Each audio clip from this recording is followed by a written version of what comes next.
cifra. Mas vamos ouvir o senador Flávio Bolsonaro nesse evento da revista Veja, que acontece na cidade de São Paulo. Ele falou, entre outros assuntos, sobre a gastança desenfreada, sobre o modelo e qual seria a saída possível para arrumar a esplanada dos ministérios. Vamos lá, Lanza, por favor. Na minha eleição, sabia? Eu acho que ele vai acabar votando em mim, porque a bomba fiscal que ele tá deixando pro próximo governo, ele sabe que o próximo governo não vai conseguir desarmar. Vai precisar de um time de estrelas ali dentro do Ministério da Economia, da Fazenda, do Planejamento, pessoas comprometidas com o país, com um controle fiscal rigoroso. Então eu suspeito que ele sabe do problema que está por vir para o Brasil.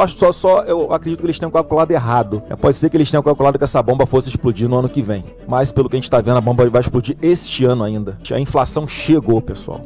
A inflação tá aí. Todos os ingredientes de uma tempestade estão postos para acontecer ainda esse ano, infelizmente. O brasileiro não tem mais poder de compra. O Lula gastando mais de 200 bilhões de reais fora do arcabouço fiscal, única e exclusivamente para tentar enganar o povo brasileiro mais uma vez, dando bondades, dá o auxílio gás, mas o povo não está com dinheiro para comprar comida para botar em cima do fogão e comer. Os 600 reais não compram ou enchem mais o carrinho como enchiam antes. A carga tributária no Brasil passando de 32% do PIB. A média na América Latina, 21,5%. O povo está sufocado de tanto pagar imposto. Não tem nenhuma tábua de salvação que você enxergue no curto ou no médio prazo que vai tirar o Brasil dessa situação, a não ser um corte drástico das despesas e um reequilíbrio das nossas contas.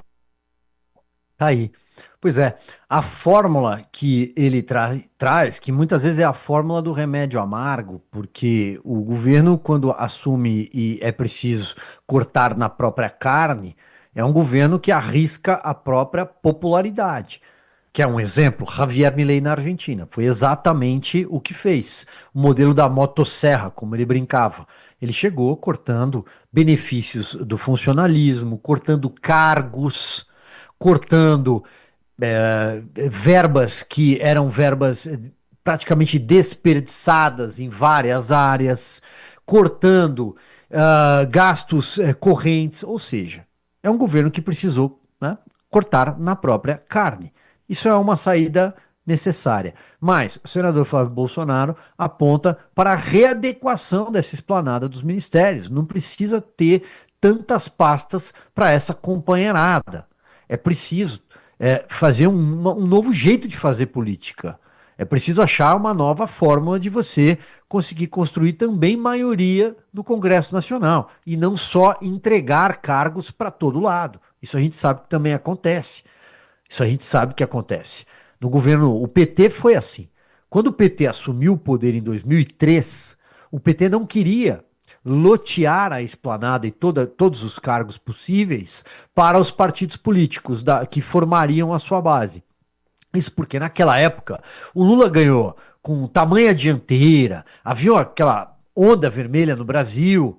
Então, veja que no estado de São Paulo quase o PT fez o governador naquela eleição. Era o José Genuíno que concorreu com o Geraldo Alckmin. A primeira eleição que o Alckmin disputou sozinho. O Alckmin herda o Palácio dos Bandeirantes quando morre Mário Covas em 2001, março de 2001, e depois o Alckmin vai disputar aquela eleição para ser governador. E o José Genuíno quase ganhou aquela eleição, quase ganhou, foi ao segundo turno, que já é muita coisa para o PT em São Paulo. O PT fora da capital, ele é muito pequeno em São Paulo, mas se expandiu, começou a ter um cinturão vermelho no ABC, regiões como Guarulhos, Osasco, para quem é aqui do estado de São Paulo vai entender, e algumas boas cidades no interior também. Fato é que o PT chegou naquela época ao poder e José Dirceu, que era o camisa 10 do time do Lula, não queria dividir poder, não queria lotear. Então, para tal, ele pagava, é o mensalão, ele comprava os votos no Congresso Nacional. Quando o mensalão estoura, e aí não tinha de recompor, tinha de achar um novo jeito, o PT loteia e chama todo mundo para compor. Aí chama todos os partidos para conseguir ter base parlamentar. Mas também isso é preciso ajustar, é preciso mudar essa fórmula, porque ela também acarreta corrupção e também incha a máquina. Então, são todas fórmulas trazidas aqui para talvez pensar um Brasil diferente, para pensar um Brasil num modelo que não é mais esse modelo do PT. Lula deixando o poder no final do ano. Um outro tema abordado nesse fórum da revista Veja, importante a gente trazer aqui também, é a questão da segurança pública. O senador Flávio Bolsonaro tocou nesse ponto da segurança pública. Hoje nós temos dois grandes debates importantes para tratar em pré-campanha eleitoral. O primeiro, a questão do narcoterrorismo, e esse que o senador Flávio Bolsonaro comenta com mais profundidade na fala que a gente vai exibir na sequência. A questão do narcoterrorismo foi uma classificação do governo dos Estados Unidos, de Donald Trump, para conseguir asfixiar, para conseguir sufocar o PCC e o Comando Vermelho, sobretudo, que são as multinacionais do crime brasileiras.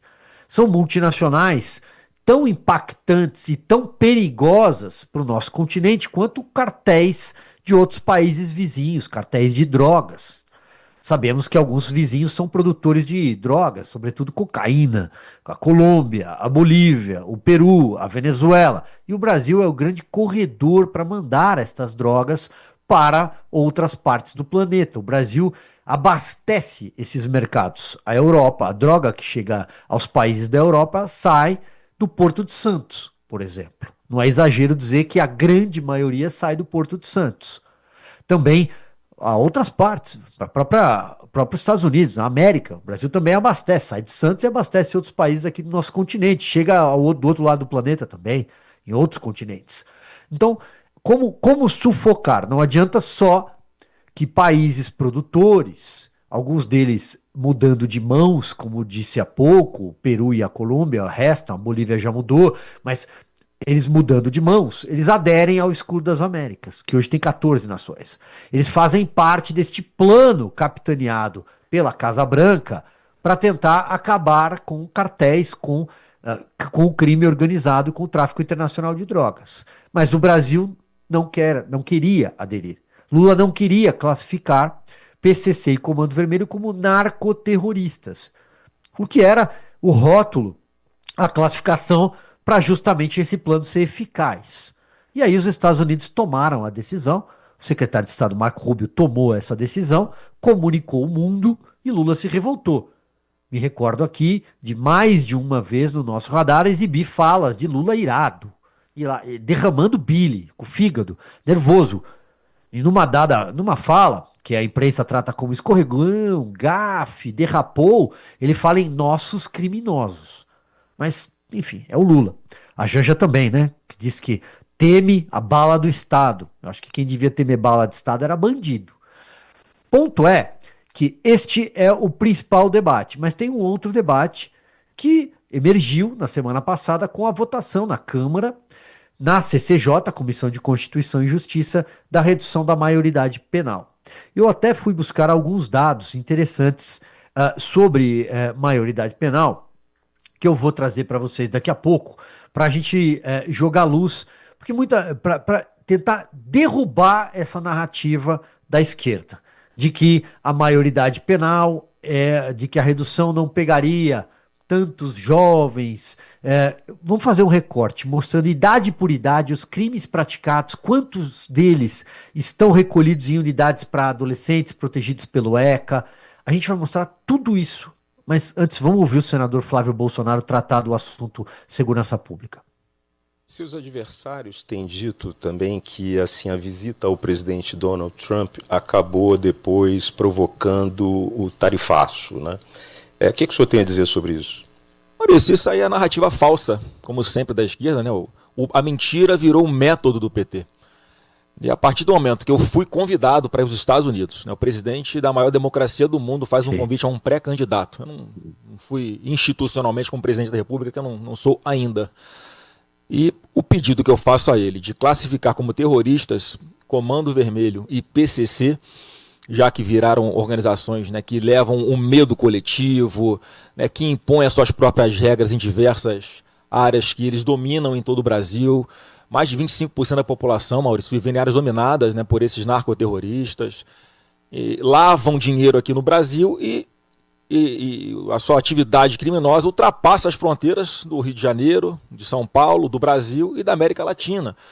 Portanto, é natural, não é, Maurício, que qualquer presidente que realmente queira combater essas organizações narcoterroristas se alinhe faça pactos de cooperação com outros países, como fez a Argentina, como fez o Paraguai, né, como fez o Peru, só não fez o Brasil, o México e a Venezuela.